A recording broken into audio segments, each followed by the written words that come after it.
Tá melhor? Ou não? Mesma coisa? Mesma coisa? Deixa eu mudar aqui mais uma vez para ver. Mudou alguma coisa? Aqui? Desse jeito? Tá no microfone mesmo. Nossa, meu Deus. Melhorou? Aqui capita direitinho? Se ficar assim, capita direitinho?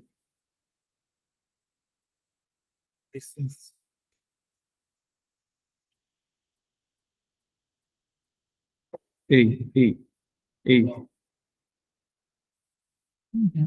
ei. Fala, fala. Ó, é isso mesmo, também. Mas ainda tá captando o ambiente, não?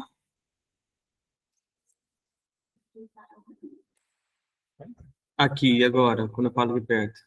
Sério mesmo. Sério? Ah, não, então foi. E aí, Shalom, tudo bem?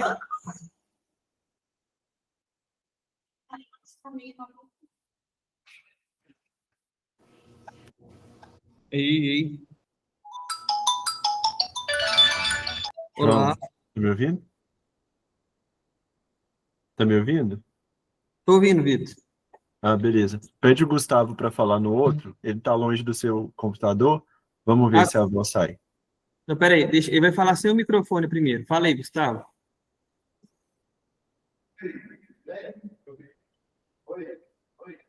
Tá escutando, Vitor? Eu escutei bem fraquinho a voz dele. Mas então, esse microfone aqui tá captando? O som tá mais limpo ou não? Parece que tá mais limpo. Agora pede o Gustavo para falar nesse microfone lá do lugar dele. Vamos ver se a voz vai sair. É mesmo. Posso conversar com ele aqui em cima. Peraí, Vitor, entreguei outro microfone pra ele, ele vai falar aí. Espera um Beleza. minutinho. Ele tá subindo lá em cima.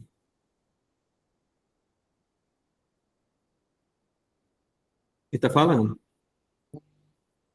Aqui não tá saindo nada, não. Tá ligado? O dele? Não tá saindo, não. Tá ligado aí, Gustavo? Será que pariu?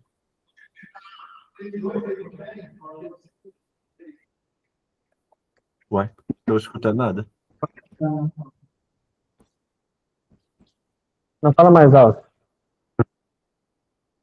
Pega mais perto, às vezes é captação, né? Tá me ouvindo? Tá me ouvindo? Tá me ouvindo? Agora eu tô ouvindo. Teste. Teste. Tá ouvindo ele falar? Tô ouvindo ele falar. Tá me ouvindo? Acho que você conectou nesse aqui agora, então. Fala aí, Gustavo. Oi, Tô ouvindo. teste. Fala uma frase aleatória só para o Vitor repetir aqui para eu saber se você tá falando Frase certo. aleatória só pro Vitor repetir aqui pra ver se você tá escutando.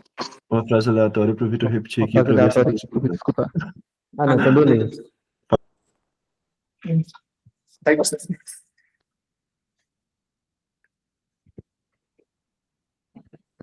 Demorou. Viu? Deixa aqui, Guilherme.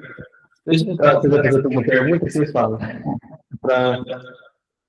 Gente, eu acho que os seremos são nós. Então, É, o alemão não vem hoje, não. Ele falou que tem celebração da palavra na casa dele hoje. Ah, não, é a terça-feira, fica meio.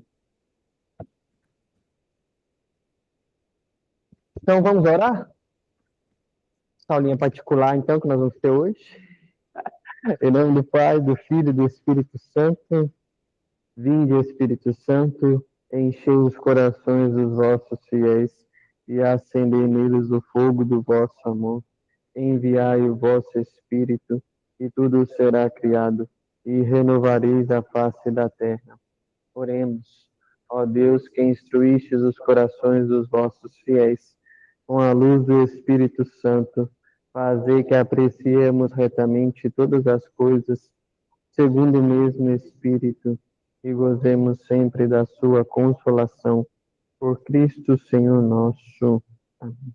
Nossa Senhora, sede da sabedoria, São Tomás de Aquino, rogai. Em nome do Pai, do Filho e do Espírito Santo. Pessoal, gostaria, não tem que ser o vermelho aqui hoje, né? Mas também de começar com essa frase de um filósofo que eu estudei um pouquinho mais assim, do que os outros, né? E que eu até apresentei numa formação que eu dei um dia para um grupo de jovens, né? que é essa frase. O paradoxo da vida humana está na ânsia de ter e o tédio de possuir. Né? A gente começar refletindo, né? Paradoxo significa ideias contrárias, né? Então, existe uma ideia contrária na vida humana, entre esse desejo de ter as coisas e o tédio de possuir. Eu li essa frase, mas não tenho que levar para o pessoal lá, porque a gente se depara muito com isso no dia de hoje. Não sei se vocês reparam, mas nós queremos ter tudo, por exemplo, vamos pegar o iPhone, que é um exemplo, né? Eu preciso ter o iPhone do ano, eu preciso ter, e aí quando eu tenho, eu encontro o tédio de possuir aquele, porque eu já não quero mais ele, exatamente. Eu quero melhor. Eu quero comprar um carro, meu sonho é comprar um carro, aí eu consigo, né? Eu estou nessa ânsia de ter um carro, aí eu consigo um Celtinha, né? Eu junto meu dinheiro e compro um Celtinha. Só que aí quando eu tenho o Celta, me dá um tédio de possuir o Celta e eu já quero algo melhor, né? Então, isso aqui é um reflexo da vida humana. E eu trago isso também, agora, aqui para nossa reflexão, sobre o conhecimento. Na filosofia, eu digo que o conhecimento é mais ou menos esse paradoxo, né? É uma ânsia por ter conhecimento, por descobrir as coisas, né? Por perguntar as coisas, mas aí quando se obtém algumas respostas, eu questiono as próprias respostas, né? Eu fico com tédio de possuir as respostas que eu tenho e vou buscar outras coisas. Esse é o paradoxo então, da vida humana. É um paradoxo que não tem fim. Não tem fim. E a gente sempre deseja, sempre anseia por mais e mais e mais e mais coisas. Um monte de coisa. Exato. Exato. Né? Na segunda filosófica lá, né? Aí gera a angústia, né? O que dizem. Aí eu, diante desse paradoxo, eu gero angústia. Né? Enfim. E aqui Schopenhauer diz que esse paradoxo nos gera sofrimento. Né? O paradoxo nos gera sofrimento na vida. Pessoal, antes da gente começar a nossa aula, né, hoje nós vamos ter 2 horários, então vai ser muito tempo aqui comigo, graças a Deus, né? 2 horários ainda. É. Aí, eu fico tão contente que você fica feliz. A gente vai fazer bem leve. Ah, imagina. Ó, vamos fazer bem leve, bem tranquilo, né? Tanto que a gente vai passar, vamos fazer o seguinte. Agora a gente vai discutir primeiro o nosso método de avaliação. A gente precisa acabar de alinhar isso, porque vou explicar, a gente chegar lá. Mas a gente faz isso, depois a gente faz aquela recapitulação histórica, filosófica, tá bom? Para deixar claro, para a gente entrar no período da escolástica, né? Que bom, que bom. E aí depois a gente faz esse panorama com Santo Tomás de Aquino. Né? Nossa, hoje a aula, inclusive, é muito importante, mas aí a galera depois vê gravado, vai ser importante mesmo. Mas, enfim. Gente, o que acontece? Vamos lá. Né? Eu mandei para vocês um trabalho, certo? Para até dia 1º? Dia 30? Dia 30? É dia 30, né? Para entregar.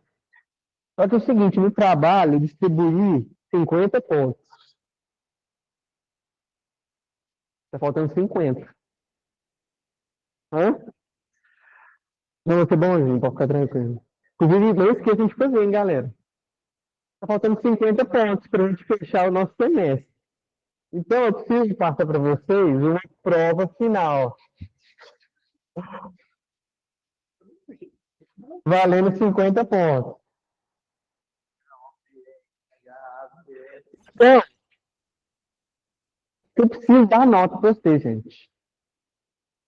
Mas eu vou explicar como que ela vai funcionar. Tá? Vocês vão marca na agenda de vocês essa data aqui. 1º de dezembro. Viu, pessoal? Vocês estão em casa também? Nossa, entrou um monte de galera em casa. Tenho 2 meus irmãos.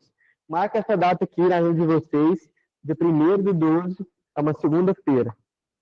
O que eu vou fazer? Bem relax mesmo. Né? Vai ficar gravado aqui, mas fica aqui entre nós, né? Nesse dia aqui a gente vai ter a última segunda filosófica, né? E, inclusive, já vai ter até acabado nossas aulas e tudo. Só que eu vou querer que vocês, assim, assistindo ali um pouquinho, escreva uma frase para chamar a atenção. E me manda. Isso. Assistir a aula. No dia 12. Enviar uma ou duas frases, mas aí tem que ficar atento, porque daí a gente vai falar de um filósofo lá. Bem tranquilo, vai ser bem legal. Vale 50 pontos. Vale 50 pontos. Porque daí vocês não precisam ficar muito preocupados com a filosofia. Tem pegadinha aí. Valeu 50 pontos. Aí eu vou ter que anotar aqui para ficar bonitinho.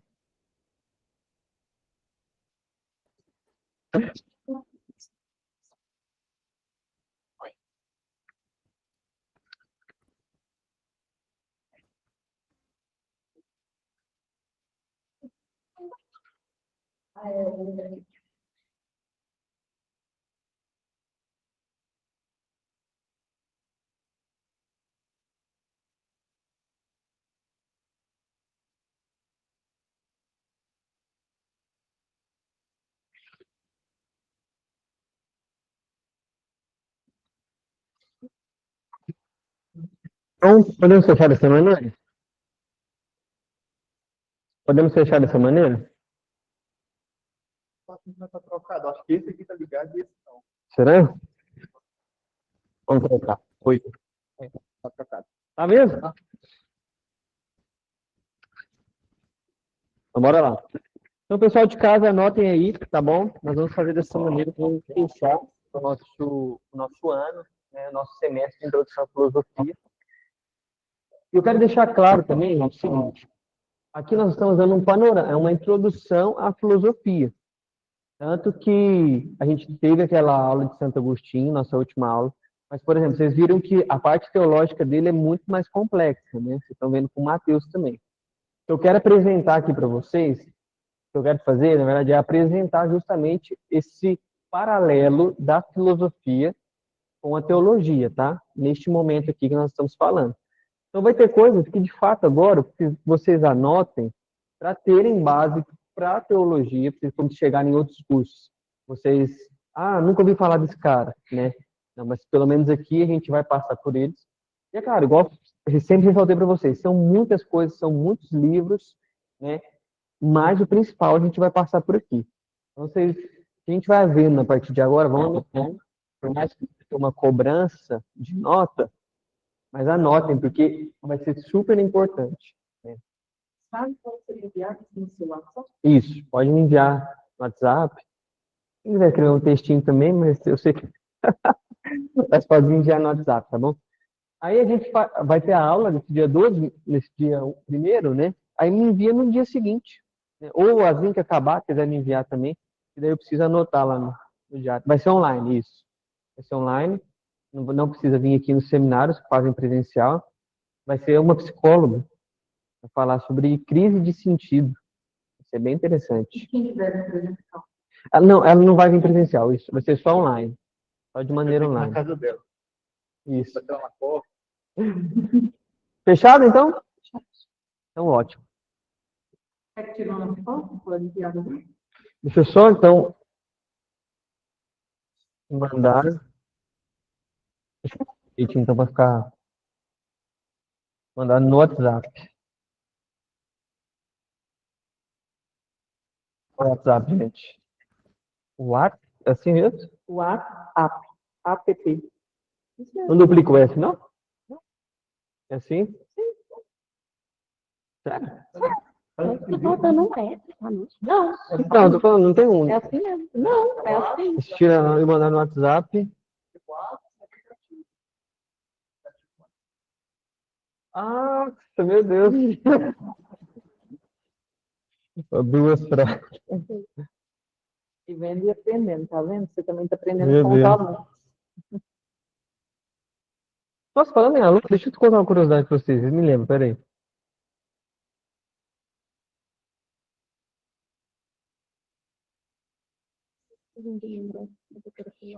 Mentira. Eu comprei? Oh, por quê? Não, eu vou trabalhar e vou. Vou ficar uma prova e depois, na hora que eu sair. Nossa, acho que é verdade, né? Se duas, mandando no WhatsApp, uma ou duas frases que te chamarem. É que é futuro, né? Chamaram. Chamar, né? Sim. É, eu que chamaram aqui. Professor de português, Mas não tem matéria de português. tirou? Sim. Bom, então, deixa eu contar uma curiosidade para vocês. O que significa a palavra aluno? É. Não, sério mesmo? Na escola nunca falaram para vocês, não? Falou não, né? Aluno. O que significa a palavra aluno? Nada, nada, assim mesmo. Não.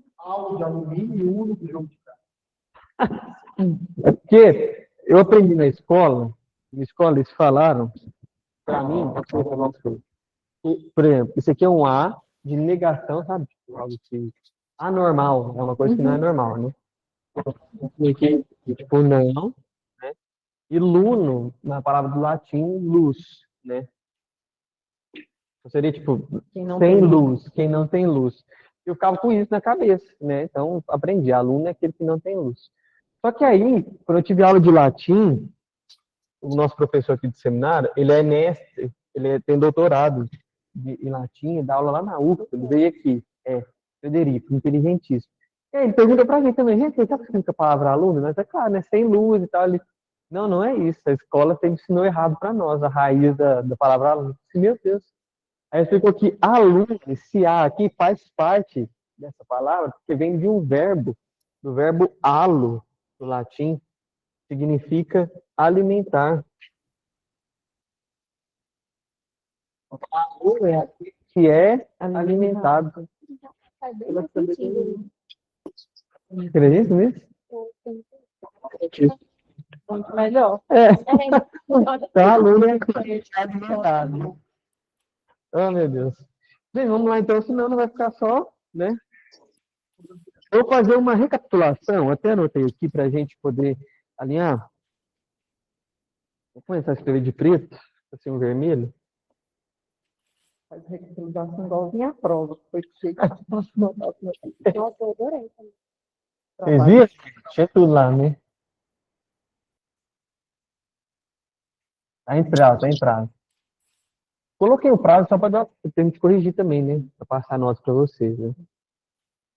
Então, vamos fazer uma recapitulação histórica aqui. Até a Maria, eu não lembro o sobrenome dela, perguntou na última aula, eu acho importante a gente ter isso anotado. Vamos lá, o primeiro período que a gente viu no filosofia foi, que a gente passou por ele, foi a filosofia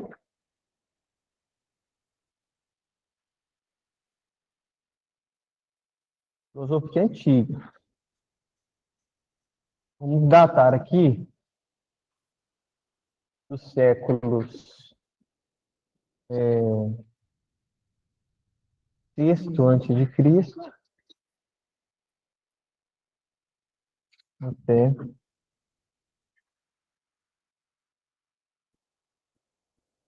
o século V depois de Cristo.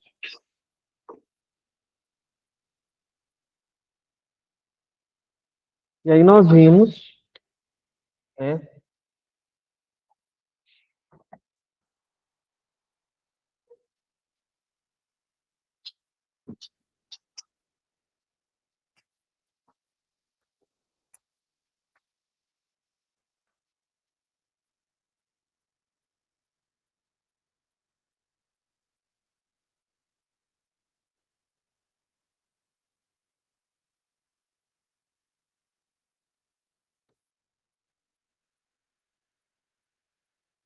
Podemos começar, né, gente? Senão nós vamos virar a noite. Vamos fazer nossa oração inicial. Em nome do Pai, e do Filho, e do Espírito Santo. Opa. Invoquemos o Espírito Santo sobre nós, sobre a nossa diocese, sobre esta reunião. E do Espírito Santo, enchei os corações dos vossos fiéis. Tá falando? Roseli, seu Ô, microfone Roseli. está aberto. Aí o vosso Ele Espírito está aberto, Roseli. e renovareis a paz. Filosofia antiga, então, Oremos. nós precisamos ter em mente para ficar anotado.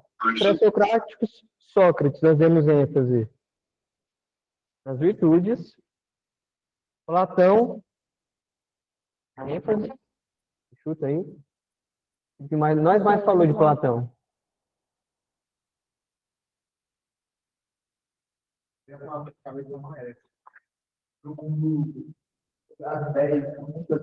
Esses dois mundos. Inteligível e inteligível. Inteligível. Inteligível. E aí, para Aristóteles, né? A gente falou daquele conhecimento empírico, né, que está nas coisas. Isso vai ser muito importante, tá? Então, se você já anotou de Aristóteles, já guarda aí, porque vai ser fundamental para a aula de hoje. Mas Aristóteles, eu quero que vocês guardem esse termo aqui. Isso, causalidade. E o helenismo, né, eu vou colocar aqui, que é a filosofia de vida. Por mais que nós não estudamos a fundo o helenismo, né, mas só para dizer que tem. Né?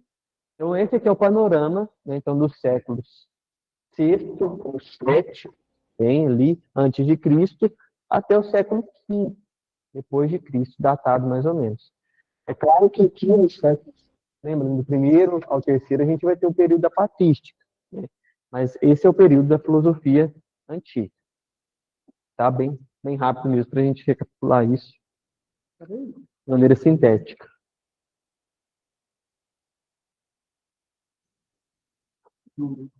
Por favor.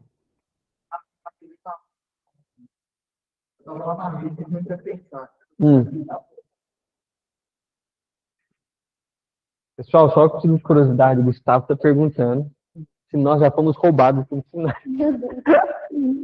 Claro, assim, no tempo que eu estou aqui, não. Mas graças a Deus. Mas tem uma história de que foram, eu não sei se estava reformando ou construindo aquela parte de baixo ali do seminário. Isso foi na época do Padre Irã, Padre Arthur, e ele foi aqui a capela rezando, né? E esses pavilhões ficavam abertos, né, nos dormitórios. E aí, acabou a missa, jantaram. Jantando da missa, voltaram para os quartos. Chegando nos quartos, tinha objetos sumiu, dinheiro sumiu, celular sumiu, tinha ficado no quarto. E aí eles ficaram desesperados. Aí eles supõem, talvez, um dos pedreiros que vieram aqui trabalhar e entendeu a rotina, porque assim, o ladrão ia saber a hora, estava todo mundo na capela quieto, rezando. Né? Exatamente. Aí então, vamos lá, não tem mais ninguém na casa, né? E aí ficava aberto. Por isso que hoje fecha, né? Por isso que hoje a gente fecha ali quando vai para a missa, porque Deus o livre, né? Mas já foi roubado sim, Gustavo.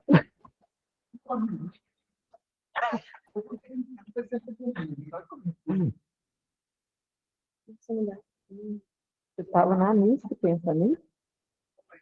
Nossa, É porque eu queria do padre que você fala sobre obediência e obediência de Cristo. Nossa. nossa, você filosofou. Você foi logo, né? E aí, pessoal, fechando a filosofia antiga, nós adentramos nas nossas últimas aulas na filosofia medieval, né? E aí, a gente vai colocar, né, período aqui. Enquanto filosofia, vamos pegar do próprio século V, né, século IV, que é onde termina ali a filosofia antiga, né? Então, vou colocar aqui século IV, antes de Cristo, depois de Cristo, né? Até o século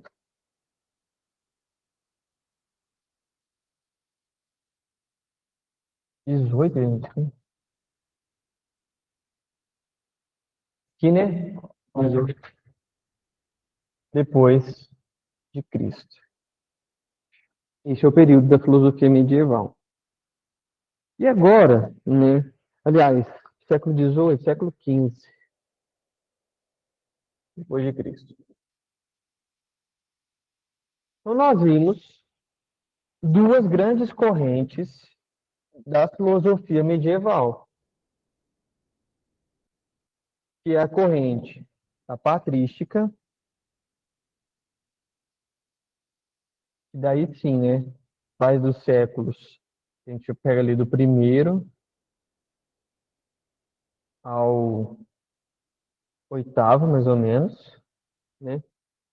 E a filosofia medieval, que vai até século IX. E, ó, escrever a escolástica.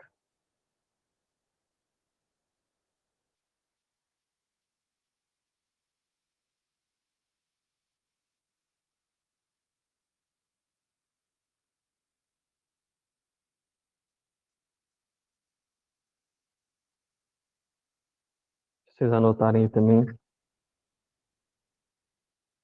Século Isso. oitavo? Século I ao oitavo. Mas que o período começou no quarto? Período da patrística, porque nesse período nós Mas já a temos os patrística não pais está da dentro da igreja. filosofia medieval? Oi?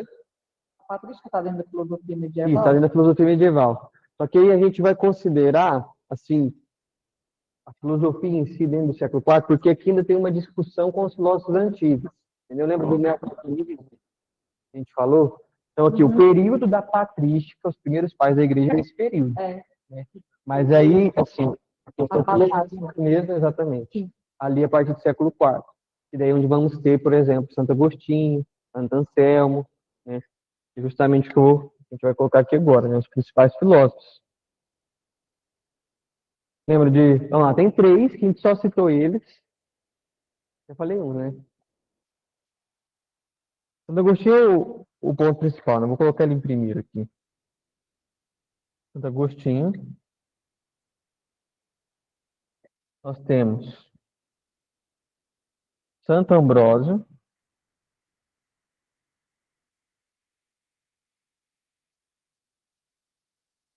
São Gregório.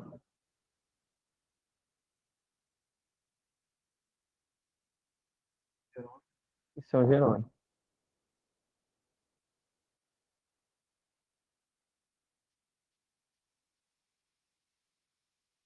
São Jerônimo. Neste período lá, que é o que nós vamos estudar hoje, mas já pode cair para vocês terem nesse pequeno resumo, para saber de onde que nós estamos na história, nós vamos ter um rapaz chamado Pedro Abelardo.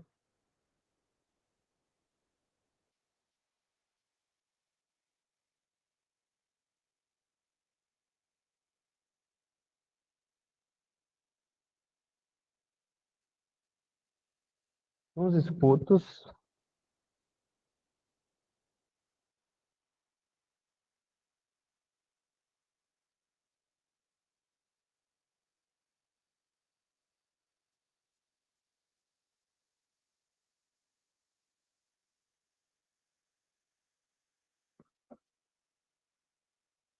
São Tomás de Aquino.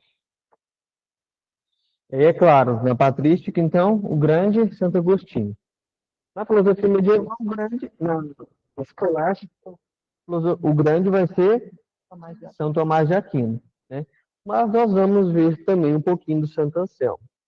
Pedro Abelardo, dos escotos, vocês podem só ter a título de curiosidade para vocês, né?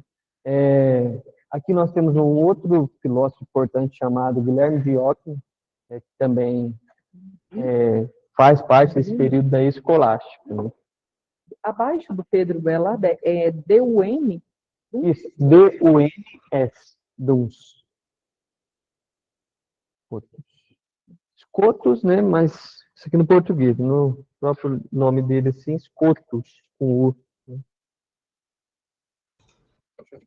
Tipo Ô, João João. Pedro, que é Giovanni Pietro, em italiano. Sim. João, Ah, não, é deixa eu fazer Sara. Oi, Sara. boa noite.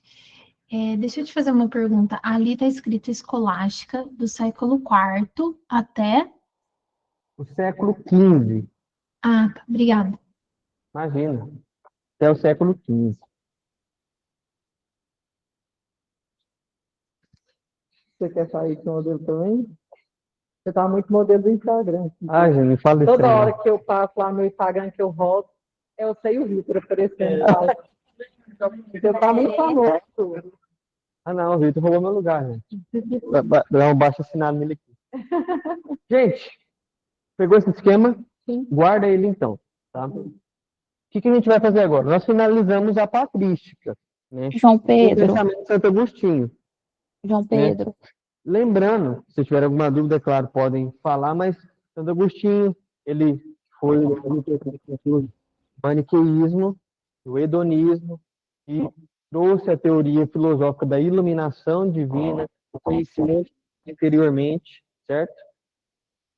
Então, tudo isso é importante a gente levar de Santo Agostinho. Lembrando da sua vida também, que teve grande importância aqui, né? E é claro, nós vamos falar de Deus, né, aqui Santo Agostinho numa associação platônica, em Platão, da questão dos mundos, da questão da perfeição, do sumo bem, da suma verdade, da suma beleza, todas essas questões. A associação com a substância, né? Mas é isso, claro, acredito que na introdução à teologia também vocês estão vendo algo mais nesse sentido. Mais complexo até, inclusive, eu acho. Mas, enfim. Então, vamos lá. Filosofia medieval, que você estava escrito ali, gente, de vermelho? Vergonha. Ainda bem que vocês nem vale a pena. Achei muito feio de futebol. Com certeza não era cruzeiro. Pior que não era mesmo. Mas é bonito.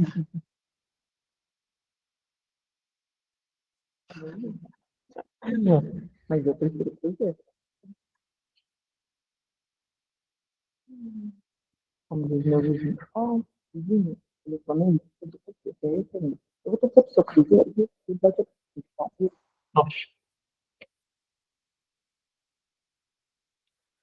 Pessoal, vamos começar então na filosofia escolástica, né? O que acontece? Até então, por isso que a gente está lembrar da filosofia? Quando nós acabamos aquele período da patrística, esse período inicial, do século I ao século VIII, nós temos uma grande ascensão do neoplatonismo, ou seja, as ideias de Platão que voltam e começam a ser aplicadas em diversas áreas. Principalmente aquela divisão de um mundo das ideias, né, de um mundo sensível, do corpo enquanto prisão da alma, da divisão da alma, a ideia de perfeição, lembra do triângulo que eu fiz para vocês, né? Então, tudo isso, nós temos aqui essa ascensão do platonismo. Agora, o que acontece? Aqui nesse período, nós temos a descoberta, né, e a tradução dos escritos de Aristóteles, né, por alguns gregos que acharam por lá e traduziram, e esses escritos começaram a ser estudados. Então, a base da escolástica, né, não é mais o pensamento de Platão. A base da escolástica agora é o pensamento de Aristóteles. Então, já tenham aí com vocês, né, assim, lembrando do pensamento de Aristóteles que a gente viu, né? Agora, esse pensamento aristotélico é voltar àquilo que o Aristóteles defendeu, que Aristóteles dizia. E a reflexão agora, a busca, né, nós podemos colocar aqui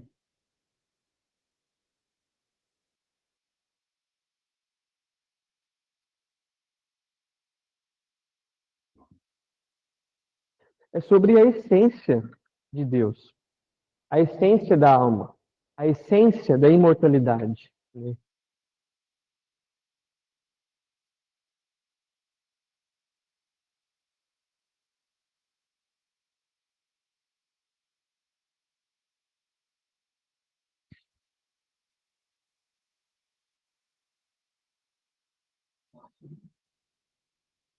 E por que essência?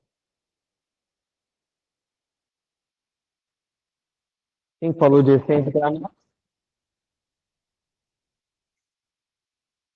Quem?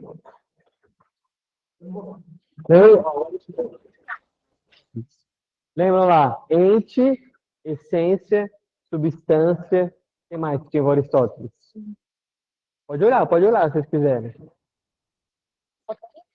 Ato, potência, isso. Lembra disso aqui, ó?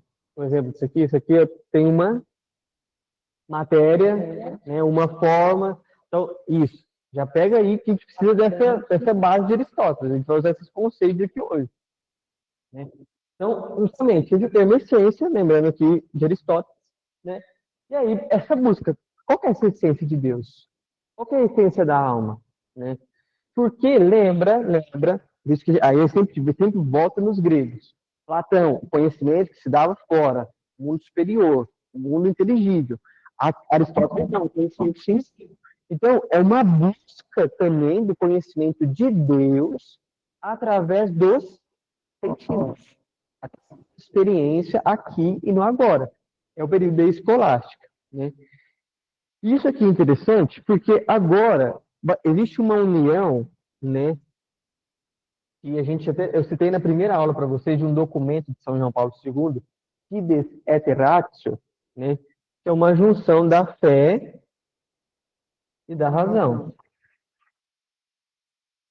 Da fé e da razão. A gente vai ver agora que o conhecimento racional, ele só se completa a partir do conhecimento da fé. Eu parto de um conhecimento racional, de fato, mas ele é limitado. Isso Santo Tomás de Aquino dizendo, né? Eu preciso da fé para complementar esse conhecimento. Né? Então, o período da escolástica agora vai ter essa base e essa reflexão. E eu ainda lembro a vocês, o período da filosofia, nós estamos falando de um período teocêntrico. Sabe o que isso significa, né? Tel vem de Deus, né? Cêntrico de centro. Então, é um período que Deus está no centro da humanidade. Todas as reflexões se voltam para Deus, né? Diferente do próximo período que nós vamos ver, né? Que aí começa a questão da Idade Média, né? E aí nós temos um antropocentrismo, né? O homem, ali depois, é claro, com o Renascimento, na filosofia moderna, contemporânea, mas enfim, nós estamos falando de um teocentrismo, né? Então, Deus está no centro da reflexão. Por isso que aqui eu não me pergunto tanto qual que é a essência do homem, o que é o homem, né? Mas tem a reflexão humana, é claro. Por exemplo, o conceito de pessoa, que Santo Tomás de Aquino vai trazer. Mas a reflexão aqui é sobre a essência de Deus, a essência da alma e a essência da humanidade. Como que isso se dá, né? E agora, se chama escolástica, né, esse período, porque aqui nós temos uma grande ascensão das universidades fundadas pela Igreja Católica, né, pela Igreja. Então, escolástica por causa do termo escolas mesmo, né, porque agora nós temos essas grandes escolas de reflexões filosóficas cristãs, tá? Reflexão filosófica cristã. Escolas, então por isso o período da escolástica, né? Eu trouxe até para vocês aqui, daqui a pouco, a gente vai refletir, da Suma Teológica de Santo Tomás, né, que a gente vai chegar nele na aula de hoje. Mas para dizer que, por exemplo, ele escreveu isso aqui, né, na verdade, são cinco. Acho que são cinco, né? Isso. Né, então, eu estou com duas aqui para vocês, que é o que eu vou usar. Eu vou citar depois aqui um dos trechos. Justamente ele escreve para ter um material para aula, sabe? Então, vejam, uma situação de escolas mesmo. Ele estava lá ensinando também. Então, por isso, período da escolástico, certo? Ótimo. Peraí, deixa eu tirar a foto. Meu irmão de Assis já tem uns 3 meses. Uhum. No livro Irmão de Assis, Ah, tem uns 3 meses que eu tô tentando ler esse livro. Você já leu? não, nunca li. Eu estou lendo agora Cartas de Santa Teresinha aos padres e aos seminaristas da época dela, sabe? Tem um compêndiozinho das cartas dela. É muito bonito. Nossa, eu estou vendo aí o tanto que eu estou decaído mesmo. Nossa, como ela vai comparar com a Santa, né, gente? Entende esse período, o que eu quero dizer? Então, ó, aqui, vejam, uma pequena diferença, então, da patrística. A patrística veio da filosofia para combater, assim, filosofia junto com a teologia, para combater argumentos que iam contra a igreja, certo? Lembra que eu citei para vocês do gnosticismo, por exemplo, do arianismo? São heresias que invadem a igreja, e aí, pelo argumento filosófico, a gente combate essas heresias. A própria heresia da encarnação de Cristo, conversou, né? Aqui já é um pouco diferente. É claro que ainda eu uso da fé para defender, uso da razão para defender a fé, né? Mas aqui já é uma reflexão própria da fé. De fato, eu não estou visando ainda combater nada, mas complementar, né? Complementar. É claro que aqui nós vamos combater as heresias também da mesma maneira, né? Mas aqui existe um complemento maior. É mais algo para complementar, para ajudar a combater as heresias do que propriamente, né, ser feito, né, por exemplo, igual a filosofia de Santo Agostinho desenvolveu para combater o maniqueísmo. Certo? Bora.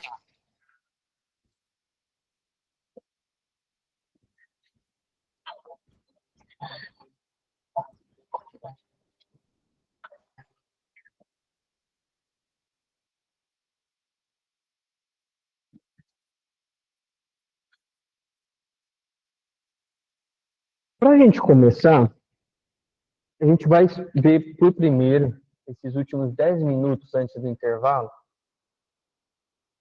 um rapaz chamado Santo Anselmo.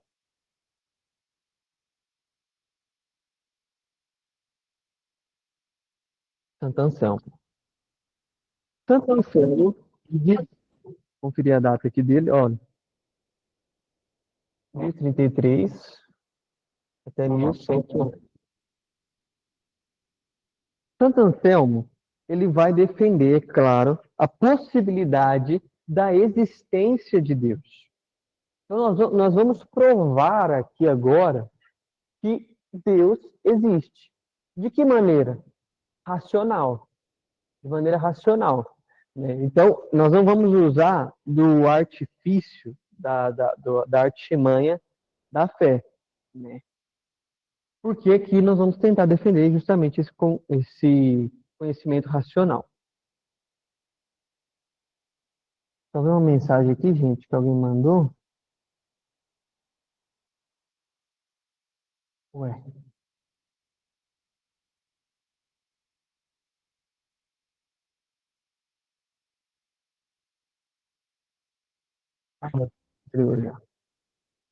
Então, Santo Anselmo, ele vai usar o que nós chamamos, é claro, de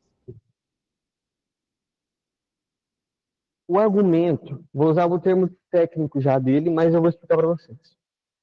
Aqui nós temos o argumento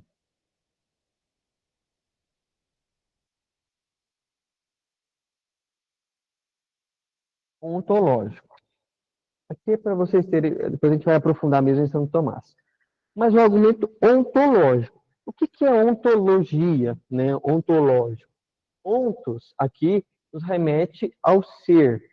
Lembram de a gente falar do ser, né? Tanto lá para Platão quanto para Aristóteles. E lógico é o estudo lógico do ser. Então, é um argumento da ontologia que nós chamamos. É um argumento, de fato, muito simples, né? Depois vocês conferem, podem ler na apostila. O que Santo Anselmo está querendo dizer para nós? Quando eu penso, quando a minha racionalidade, né,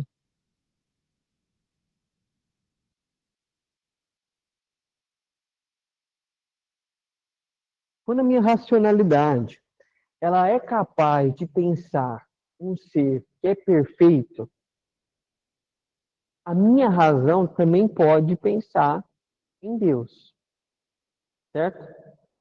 Então, se a minha capacidade racional consegue pensar um ser perfeito, a minha racionalidade também consegue pensar em Deus. Só que vejam, né?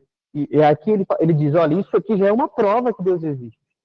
Porque se eu consigo pensar em Deus, ele existe. Sim ou não? Mas eu também consigo pensar no unicórnio. E aí?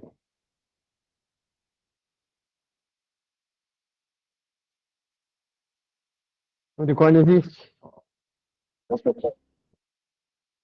que o unicórnio não existe? Se eu consigo pensar no unicórnio.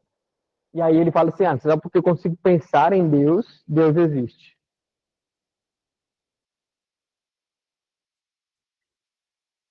Não, ok, mas aqui nós não estamos falando da fé, nós estamos falando de razão.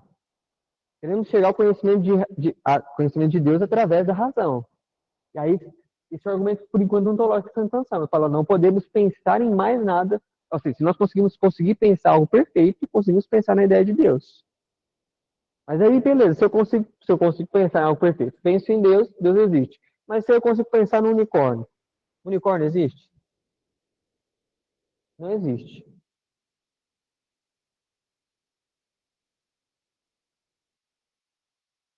Não, mas é o seguinte. Ele está dizendo assim, pensei em Deus, Deus existe. Mas pensei no unicórnio, ele não existe. Qual que é a diferença aqui, então?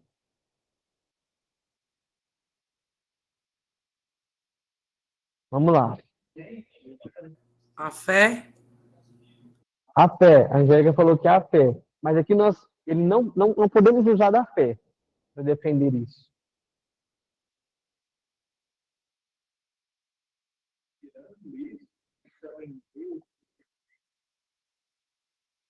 Faz a pergunta de novo, João Pedro.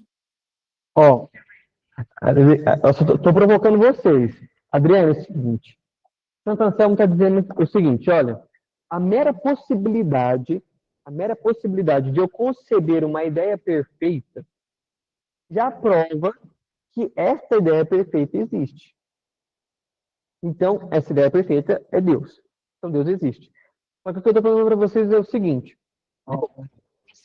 Deus existe, mas se eu pensar num unicórnio, ele existe? Eu pergunto o que aqui a gente está embasando. É claro que depois eu vou dar a resposta, tá? Mas vamos provocar nisso. Né? Só que não, né? O unicórnio não existe. Santo Anselmo aqui, ele está querendo dizer para nós a minha racionalidade, por isso que agora aqui, argumento ontológico. Né? Estamos falando do ser. Exato. E qual que é a questão aqui agora? Pela racionalidade, vejam, pela racionalidade, Sócrates chega à ideia de uma inteligência. Lembra? Uma inteligência ordenadora. Ordenadora de todas as coisas. Pela razão, Platão entende a ideia de um mundo superior.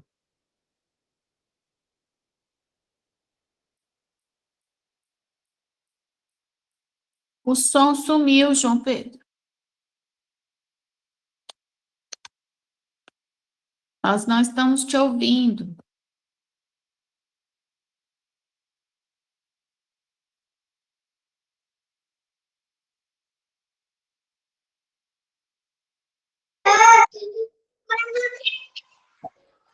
João Pedro, tá mudo.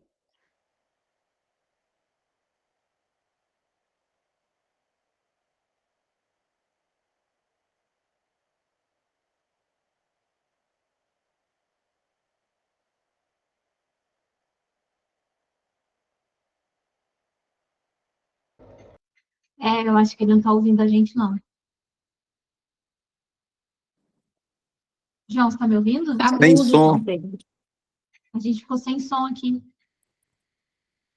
Pessoal, voltou o som? Voltou. Voltou? Voltou e a gente está curioso com o unicórnio. Ah, tá. Curioso, vamos voltar então.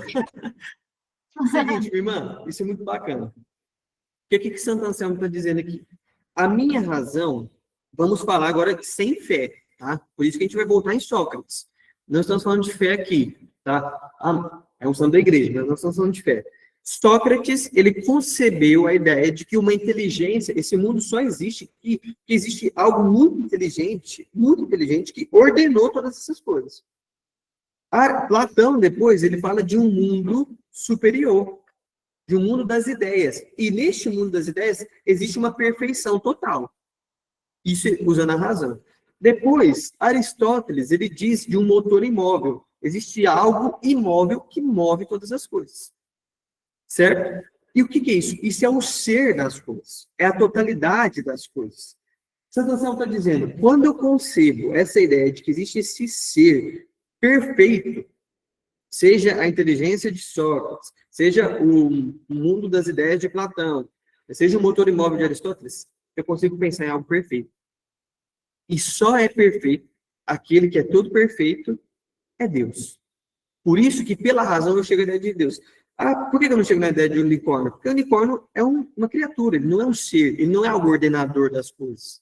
Então eu posso imaginar com dragões, eu posso imaginar todas essas fantasias, mas não se tornam realidade porque não estão na ordenação da realidade. Diferente do ser. Por isso que é o argumento ontológico, certo? É o ser da realidade, é o ser das coisas. Esse é o argumento de Santo Anselmo. E aí vai, né? E aí vai, ele complementa isso, então, pela racionalidade, eu entendo ser. E aí ele fala de algo que é maior, né? Ele usa também o argumento do maior. Não conseguimos pensar nada maior do que Deus. Não conseguimos pensar nada. Deus, de fato, é esse infinito, né? E aí a gente volta, por exemplo, um pouco na patrística, quando Santo Agostinho fala do sumo bem, da suma verdade, da suma beleza, né? Então, esse é o argumento de Santo Anselmo. Por que Deus existe? Porque, assim, ele é um ser. Eu entendo que a realidade precisa ser movida por este ser. Só que acima dele, não tem como eu pensar em nada maior, porque se eu, Deus está aqui. Se eu tento pensar algo maior do que Deus, é o próprio Deus.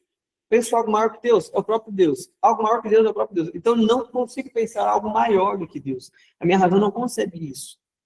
Então, ele precisa existir. Ele precisa existir por conta disso, né? E aí, tudo aquilo que os outros filósofos vêm falando dessa realidade perfeita é Deus. Porque não consigo conceber algo maior que Deus, né? É isso que ele diz, né? Justamente isso. Né? Tá aí, você pode conferir depois na página 37. Ai, João, nossa, eu vou pedir para você me explicar de novo. E aí, ó para vocês verem que interessante. Aqui, ó, mesmo os ateus, quando tentam provar a não existência de Deus, não conseguem pensar em nada maior do que Deus. Não conseguem pensar em nada maior do que Deus. Exatamente, exatamente. Então, eu não consigo destruir Deus porque é justamente, mesmo que eu não consiga pensar na existência dele, aqui, ó, se Deus é o maior ser em que podemos pensar, ele está também na realidade, e não somente no nosso pensamento. Pois se ele estivesse somente no nosso pensamento, ele não seria maior. Ele não seria maior. É o primeiro parágrafo da página 37. É isso que nós precisamos gravar aqui de Santo Anselmo, tá bom? Lembra então, Santo Anselmo, a primeira coisa que vem na mente de vocês, argumento ontológico e maior. Não conseguimos pensar em nada maior do que Deus, tá? Gravem isso daí. Vamos para o intervalo, né? Vamos fazer um intervalinho agora, pessoal. Nossa, muito rápido. E aí nós finalizamos o segundo horário, né, com Santo Tomás de Aquino, o grande filósofo do período da escolástica, tá bom?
Gustavo, de fato, não sei, gente, essa ajuda do ano escolar. Não sei, viu?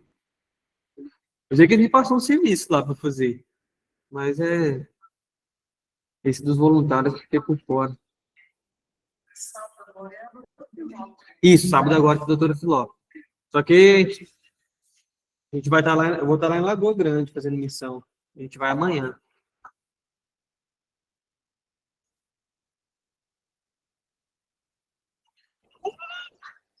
Churrasco é bom.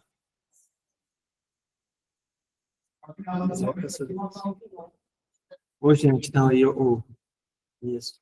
Vamos marcar? Vamos marcar.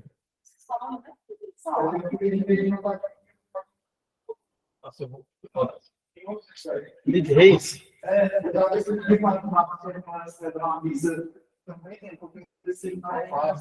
bom, hein?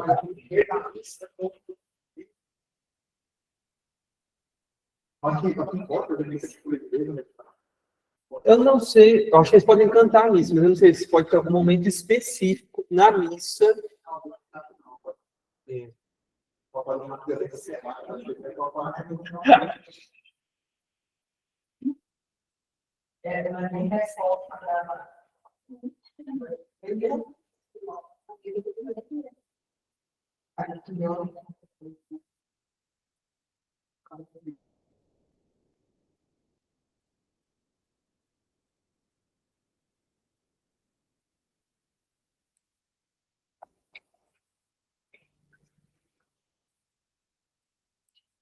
Nós estamos questão do trabalho, eu acho que é muito difícil.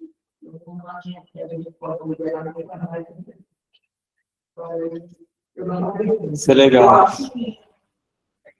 É uma vez que eu tenho que falar em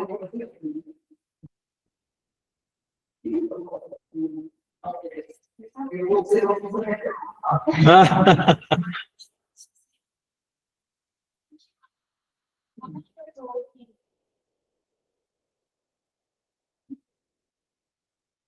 Com certeza, com certeza. Né? Ixi, longa história. Longa história do meu chamado, gente. Mas tem que ficar. Vamos falar do chamado de São Tomás de Aquino. Mas, cara, nossa, é uma história legal. Nossa, conta. Pode ser. Então, vamos lá. Vamos acabar a filosofia medieval com Santo Tomás de Aquino. Gente, acho que vocês viram um pouquinho já de Santo Tomás, talvez a introdução à teologia, com Mateus, né? Chamado de Santo Agostinho, doutor da graça, né? Doctor Gratiae, né? São Tomás de Aquino, doutor angelical, Doctor Angelicus, né? Do latim. Vamos lá, diferente de Santo Agostinho, Santo Tomás de Aquino, ele vai... A vida dele em si não tem essa reviravolta que tem a de Santo Agostinho, que nós já vimos, né? Então, a gente vai se preocupar direto aqui com essa questão do conhecimento para ele, né? Por isso, eu preciso agora que vocês abram, de fato, que vocês tenham anotado de Aristóteles. Aí, não sei se está na apostila, porque nós vamos voltar a Aristóteles. A base toda aqui de Santo Tomás de Aquino, estamos aqui com a Suma Teológica, pessoal, é a base de Aristóteles. Então, voltem para Aristóteles. Por quê? Primeira coisa que Santo Tomás de Aquino ele afirma, né? Vamos anotando isso também, que isso é importante. Conhecimento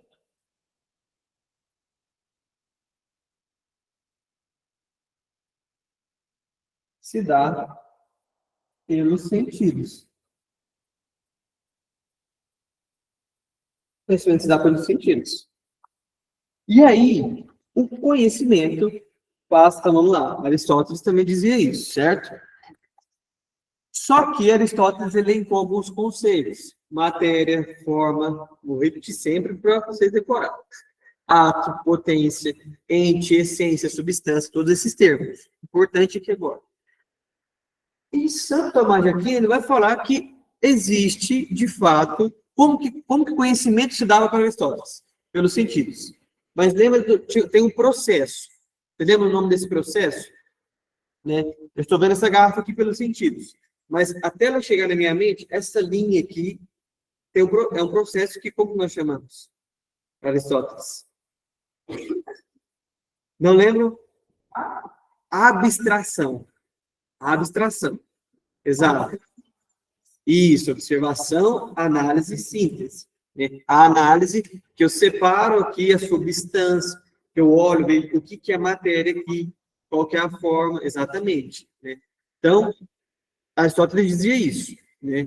Que esse conhecimento que está na coisa, que está na garrafa, ele vem até minha mente por este processo chamado processo de abstração. Santo Tomás de Aquino defende exatamente essa mesma ideia.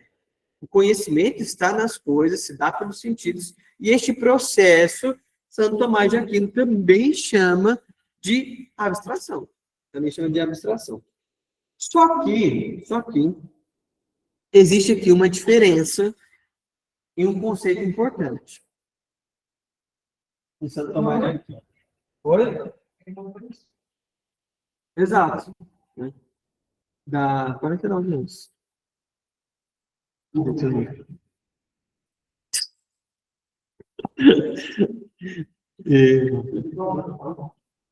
Sim. Não lembro qual que é. Tem uns que falam que ele era muito gordo, né? Mas vamos lá. O que é a novidade aqui agora?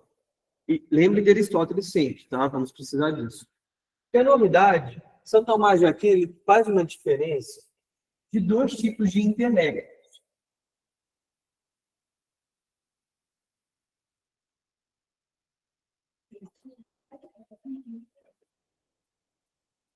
Não sabe, em ordem, né?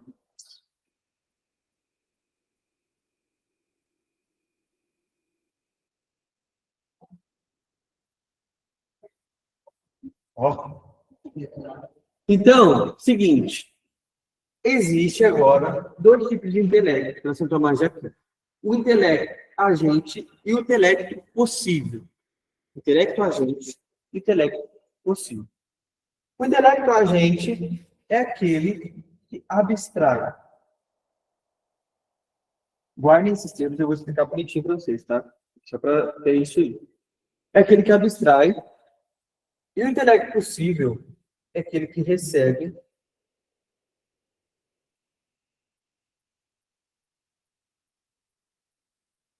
e guarda. Abstrai o quê?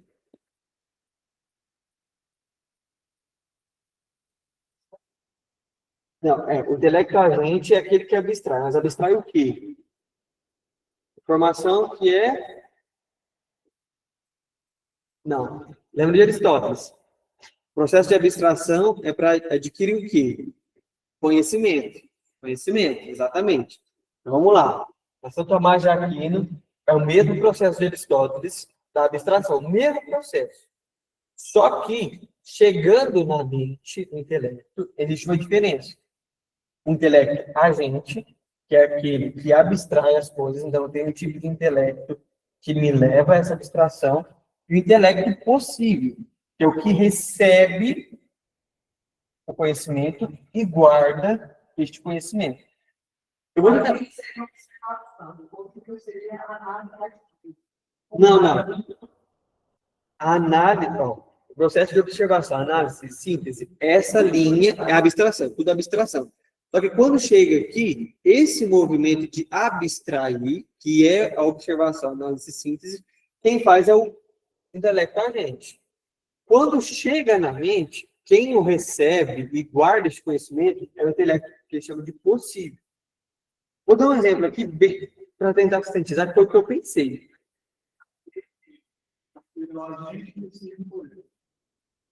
Tudo bem, pode ser. Eu pensei foi no exemplo da pesca. Eu vou trazer para vocês o exemplo da pesca. Né? Vamos supor aqui, está pescando, tem um peixinho aqui que pegou, né? Aqui tem um balde cheio de peixe também. Aí eu digo assim, o intelecto agente é a vara de pescar. O intelecto agente é essa vara de pescar. É que pesca conhecimento. Né? Que vai adquirir o conhecimento. E aí, quando eu pego o peixe e coloco nesse balde, né, e o baldezinho é o possível. É onde eu guardo, eu recebo e guardo o conhecimento. O peixe é o conhecimento, certo? E o ser humano é a capacidade racional das coisas. Então, entendeu? Então, minha razão pega o intelecto agente, usa o intelecto agente para pegar o conhecimento, certo? E guarda do intelecto possível. Certo? Deu para entender usando esse exemplo? Tá bom. Tem que usar o meu, deve estar. Então, primeira diferença então, de intelecto. A gente vai voltar aqui nesses conceitos aristotélicos. Certo? Então, guardem isso com vocês. Lembra do exemplo do carteiro? O carteiro pode ser que leve conhecimento também. Ou esse exemplo aqui do peixe. Os dois tipos de conhecimento, de intelectos, perdão, para Santo Tomás de Aquino. Agora, né? Então, tendo guardado isso para ele, talvez nós estamos passando aqui pelos termos mais tranquilos. A gente vai chegar na questão de Deus, é claro, mas aqui para mostrar para vocês essa relação com a filosofia, certo? Sempre essa relação com a filosofia. Agora, aqui está um ponto muito importante. Existe a questão da verdade.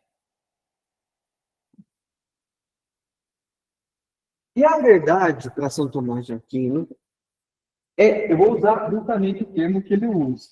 Né?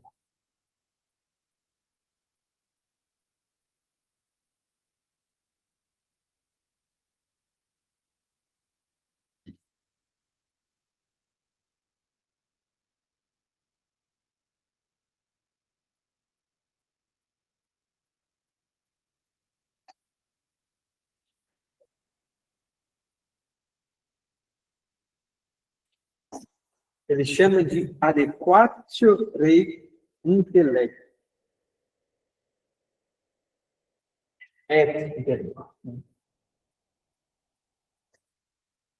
Adequatio rei et intellectus. O que é isso, João Pedro?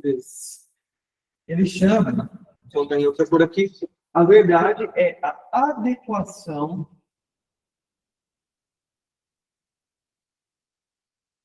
do intelecto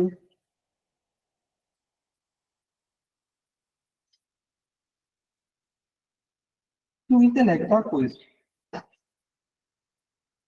Então, olha, por isso que a gente precisa lembrar de todo esse movimento aristotélico, né?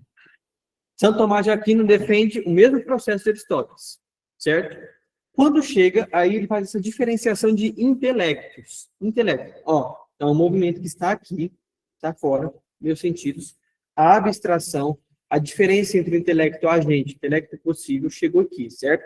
E a verdade está onde? Na adequação do intelecto, fez esse movimento, o intelecto está aqui, eu adequo o intelecto à coisa, certo? Então, é um conhecimento, vamos dizer assim, em círculo, né? Então, eu faço o processo de abstração, tem a diferença dos intelectos, chegou aqui, a verdade está onde? Está na adequação do intelecto à coisa. Porque eu só adequo o meu intelecto à garrafa, por exemplo, depois que eu entendi que a garrafa é real pelo intelecto. Certo? Ficou claro isso? Eu só entendo que essa garrafa é real, primeiro porque eu abstraio, mas depois eu faço a adequação do meu intelecto à coisa. Então, essa é a verdade para Santo Tomás de Aquino. Né? Só que é claro, nós estamos falando aqui também de conhecimento divino. Então, existe uma verdade, então essa é a verdade enquanto um todo, é a adequação do intelecto à coisa. Só que existe a verdade, que ele chama, né? De verdade humana.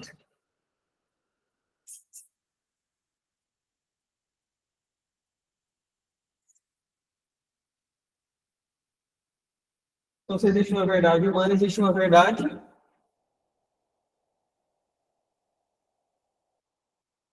divina. Existe uma verdade humana, existe uma verdade divina. Portanto, a verdade humana, ela é limitada. ela é imperfeita, certo?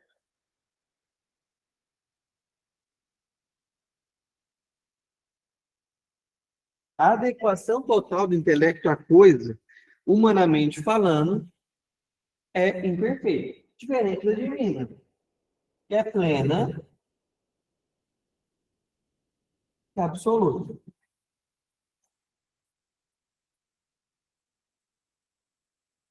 Que é plena e absoluta, né? Mas a verdade é esse processo da adequação, né? E aí, Santo Tomás de Aquino, a partir disso, ele fala de fato de uma razão natural, né? Que é esta razão humana, que é a razão que nós usamos, que deve também se adequar e se correlacionar com uma revelação divina, certo? Porque, claro, eu falo do conhecimento de Deus pela razão, ok. Mas como que eu entendo que Jesus é Deus? Pela encarnação, certo? Só que eu só entendo isso porque eu tenho fé e a minha fé é relacionada a uma revelação divina. Então, vejam, o que está fazendo aqui é justamente unindo isso. Razão natural com revelação divina. Muitos conceitos assim, né? Muita informação.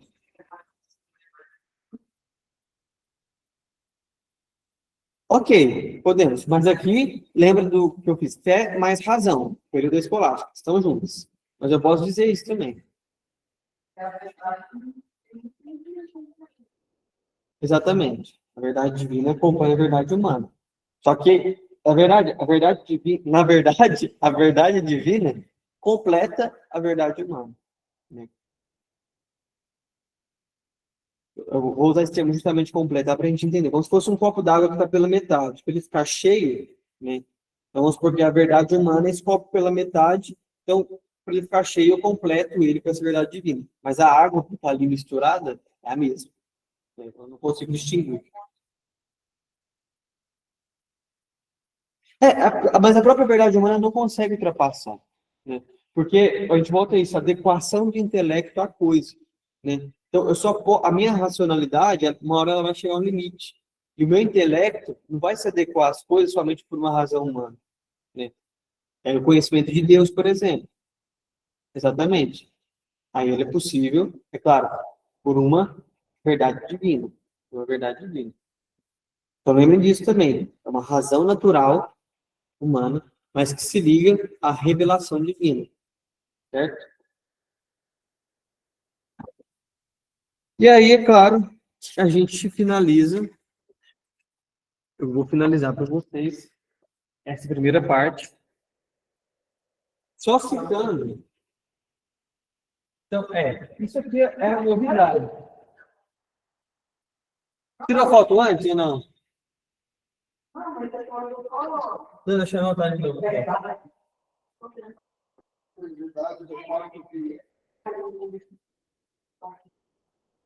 Vou falar aqui na ficar bonito, né?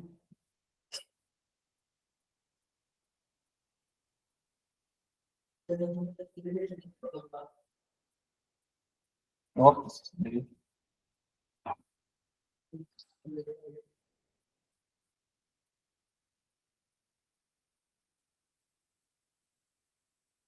Adequado, chorei, elétrico. Aqui, lei é coisa, viu? Está conjugado. Por exemplo, sabe o que república?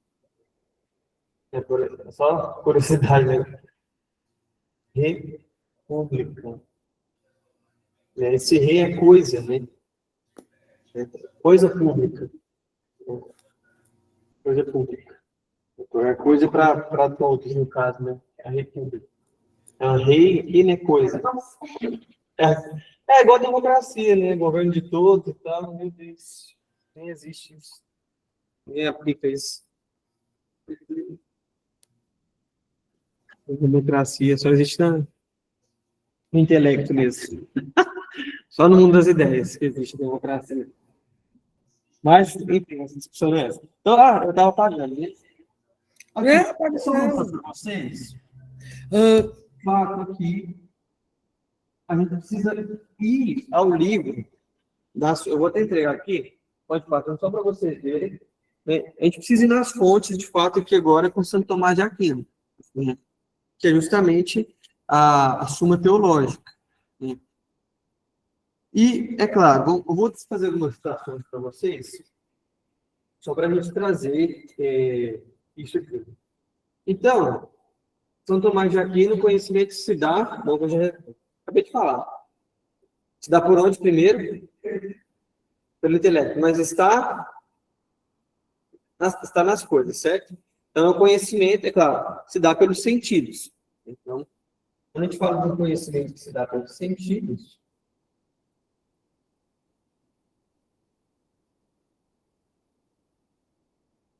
questão 84 da Suma Teológica. Tá? De curiosidade. Processo de abstração.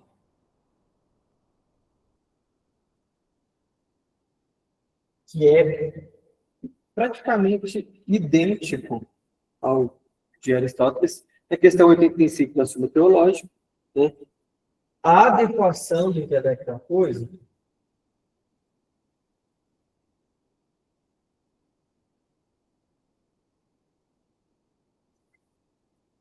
Questão 16, né? E essa necessidade da revelação de Deus, né? Que eu falei para você, lembra? Razão humana, revelação divina. Revelação divina.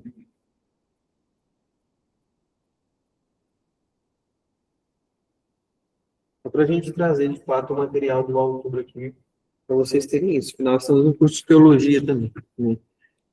Interessante, só para vocês verem aí, a São Tomás de Aquino, ele começa, quando ele escreve, né, aqui a Suma Teológica, né, é claro, né, é sobre o sentido da abstração, a gente vê mais no volume 1, né, no volume 2, perdão, a adequação e a revelação divina, a gente encontra no volume 1.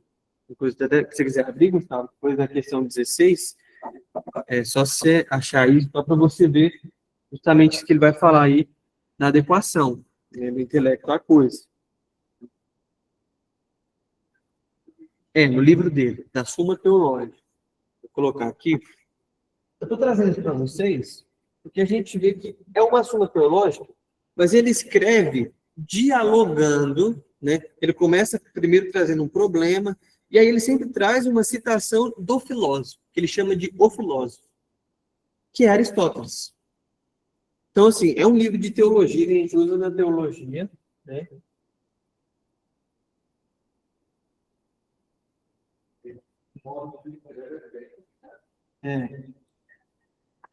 Que a gente usa em teologia, mas eu quero mostrar aqui, por exemplo, vocês terem contato, se já tiveram antes com a Suma Teológica, ou vão ter ainda, toda vez que Santo Tomás de Aquino se referir ao filósofo, ele está falando de Aristóteles. Está falando de Aristóteles. Isso. Pois o filósofo disse que este filósofo é Aristóteles. Quem?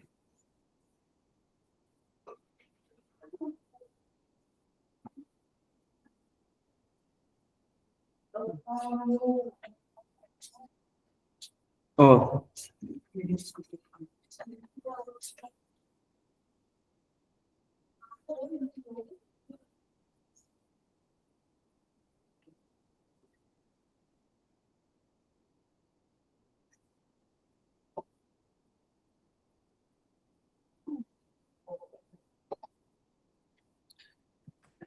Fechou?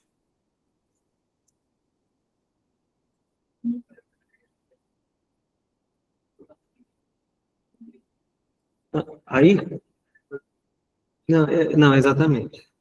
Artigo 1º, artigo 2º.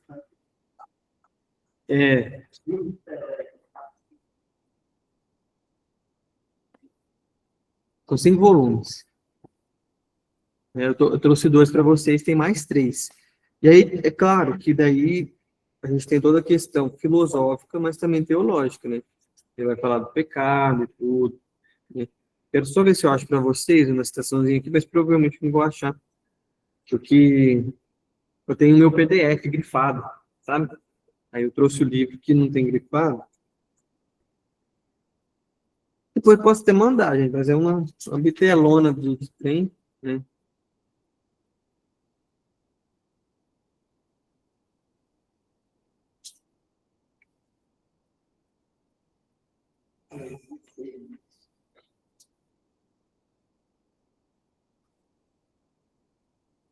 Tem um material aqui também depois, eu disponibilizo para vocês, né?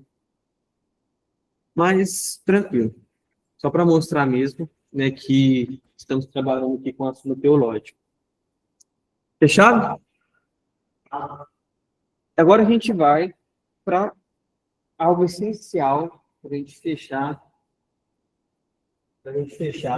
São Tomás de Aquino e, consequentemente, fechar a parte de filosofia medieval. É claro que temos muitos outros filósofos, mas nós vamos falar da grande novidade de São Tomás de Aquino, que é a defesa de Deus.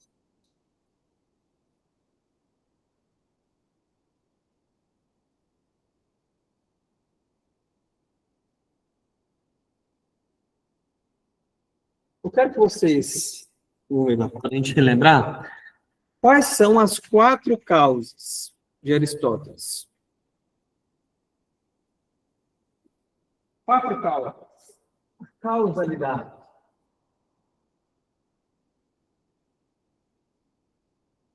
O que vocês acham aí? 4 causas de Aristóteles. Material, eficiente, formal e final. Ótimo, Júlia, obrigado. Material. Formal. Isso.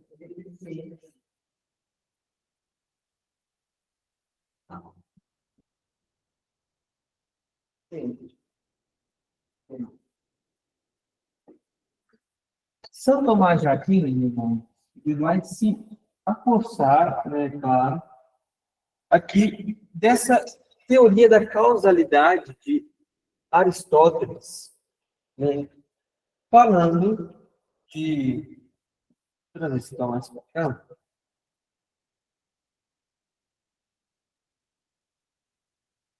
Cinco vias para conhecimento de Deus. 5 vias.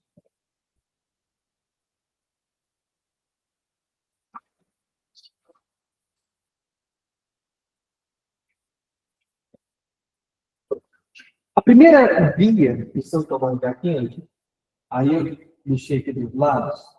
Nossa, gente, esse 5 e 8 parecendo um S.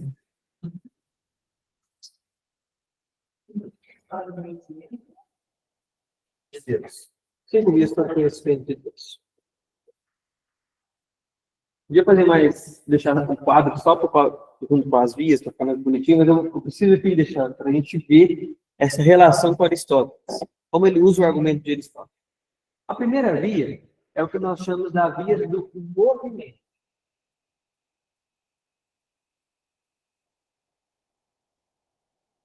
Isso aí vocês têm tudo anotadinho, explicadinho na apostila, né? Mas aqui nós vamos conversar sobre isso, é claro. A primeira via do movimento, né, é justamente a ideia, lembra, das causas, causalidade, me leva a algo que Aristóteles chega até, voltando para trás, ele chega até algo e esse algo ele chama de uma coisa. A gente já falou hoje. Motor imóvel, exatamente. Movimento, motor imóvel.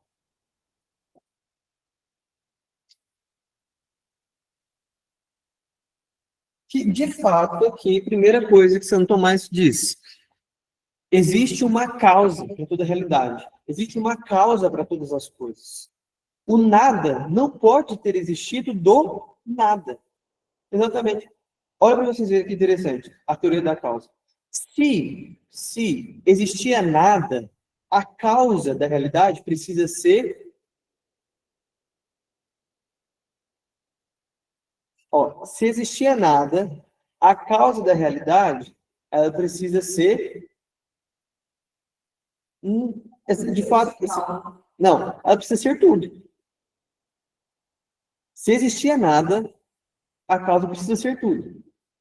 Se não existia matéria, que é o nada, se não tinha matéria, a causa precisa ser imaterial, certo? Se não tinha tempo, a causa precisa ser atemporal, ou seja, fora do tempo. Quem é imaterial? Deus. Deus. Quem é atemporal? Deus. Né? Então, o que São Tomás está dizendo? Veja, se eu voltar a fazer essa ideia das causas, chegar, né, a esse motor imóvel, as causas de todas as coisas, eu não consigo ir além de Deus. Deus é o motor imóvel de Aristóteles. Deus é este motor imóvel que Aristóteles pensou. Né? Então, Deus existe, porque precisa desse motor imóvel. Se não existia nada, se não tinha matéria, a causa é imaterial, Deus é imaterial. Se não existia tempo, né, que eles dizem, né, então a causa precisa ser atemporal. Se não existia espaço, né, então a causa precisa ser fora do espaço, né, espacial, vamos dizer assim, sem espaço, né. A causa precisa ser sem profundidade, né, então a causa precisa envolver toda essa realidade que a gente vê que é matéria, sem possuir matéria. E essa causa é Deus. O motor imóvel é Deus. Então, essa é a primeira via. Interessantíssimo isso aqui. Mas vamos lá. É claro, e aqui a gente já entra para a segunda via, que dá ponte para a segunda via, que é a causa eficiente. É a causa eficiente. Você lembrou aqui da causa eficiente para Aristóteles? A perguntinha que a gente fez? Quem fez? É justamente essa pergunta. Quem fez? Quem fez tudo?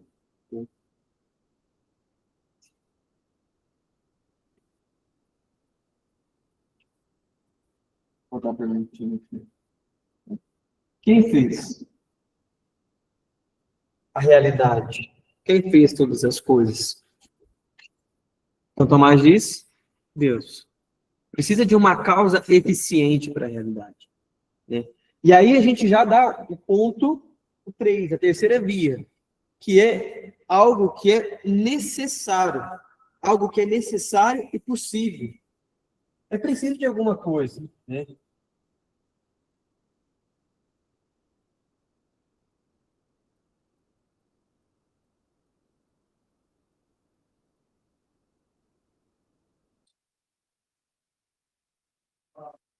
Existe algo que é necessário. Uma causa necessária. Então, quem fez? É preciso que alguém tenha feito. Né? Mas vejam, não é só algo que eu pense na minha mente, gente. É necessário, mas também tem que ser possível. Então, quem fez as coisas? Foi Zeus? Foi uma briga de Hércules?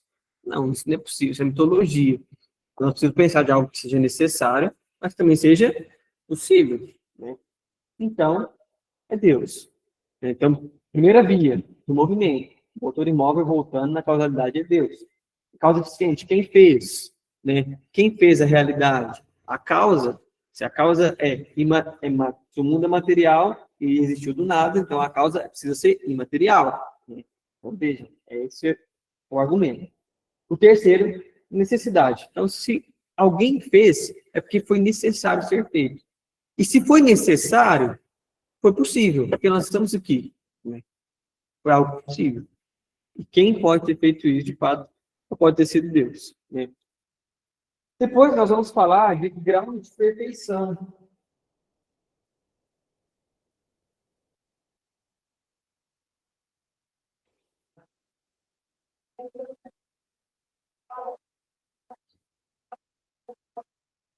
Vamos falar de grau de perfeição. É claro que, de alguma maneira, aqui tem uma relação com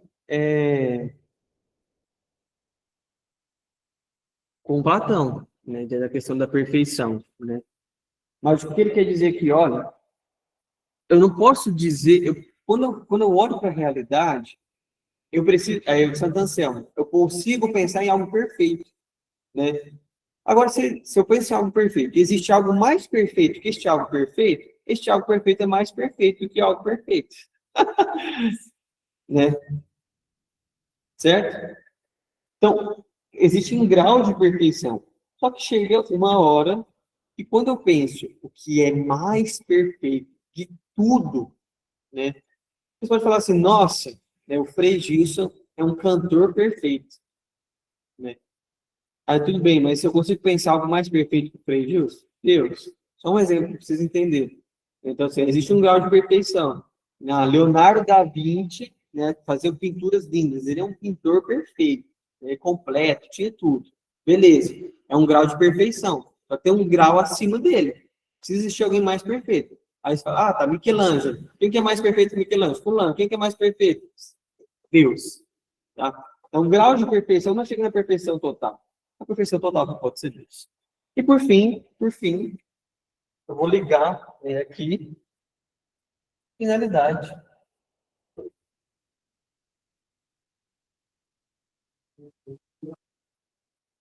Lembra que finalidade não é o fim das coisas, né? Lembra da perguntinha da finalidade?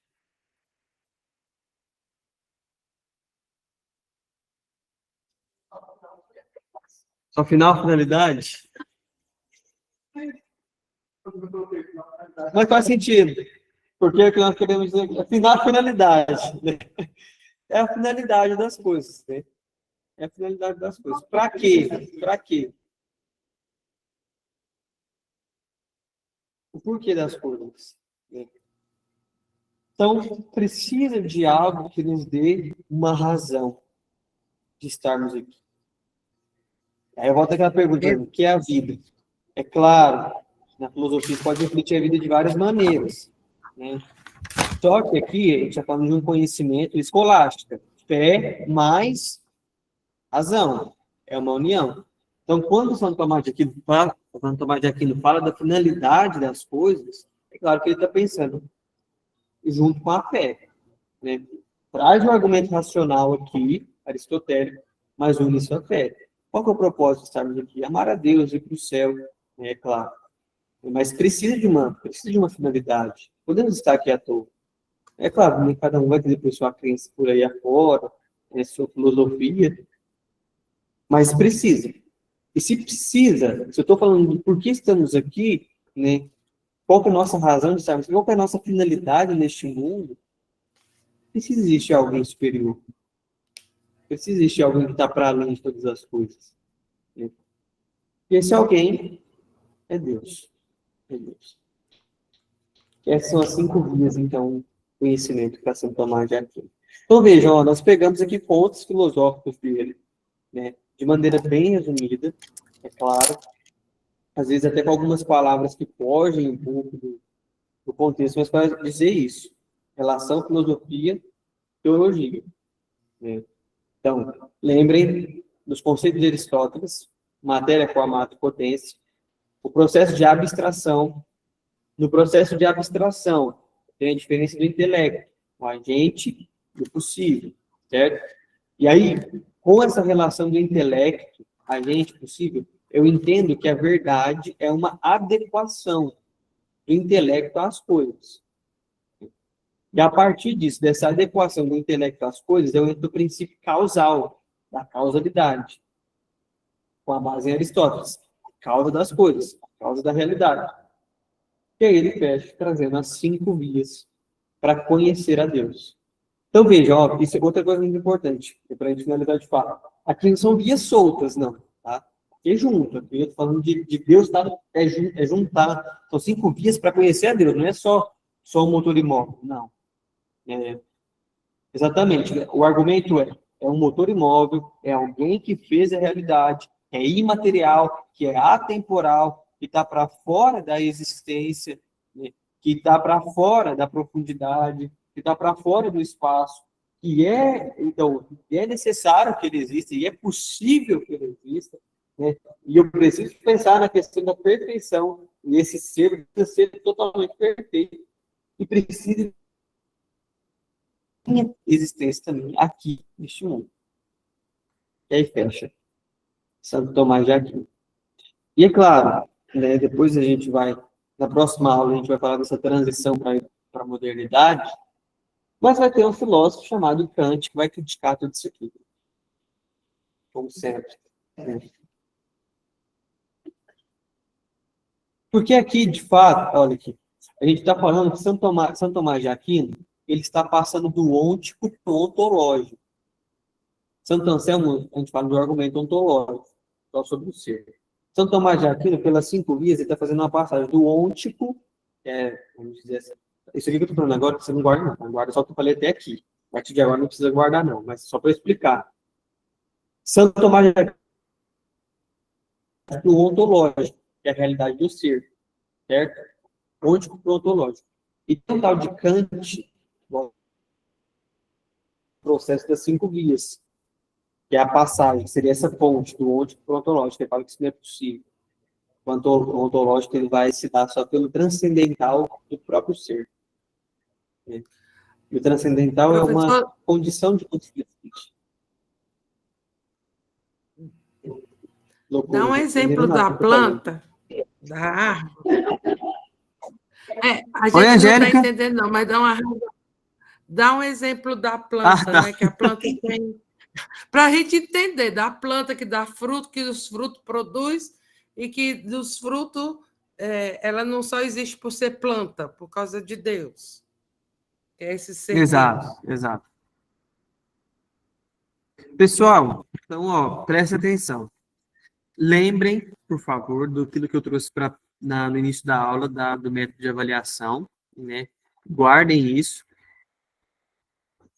Graças a Deus, foi 2 horários, a gente rendeu, a gente acabou, que a gente precisava de passar sobre Santo Anselmo e Santo Tomás de Aquino no período da escolástica. Se ficou dúvida, por favor, mandem no WhatsApp, tá bom?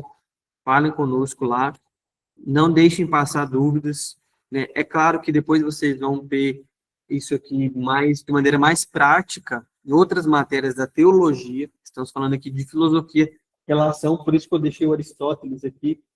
Gente, Aristóteles, ele falou ele. Meu Deus. Aristóteles. Tá? Por isso que eu deixei aqui essa relação. Vamos encerrar por aqui, né? Para vocês também terem um pouquinho de descanso. Foram 2 horários, muitos conceitos de filosofia, né?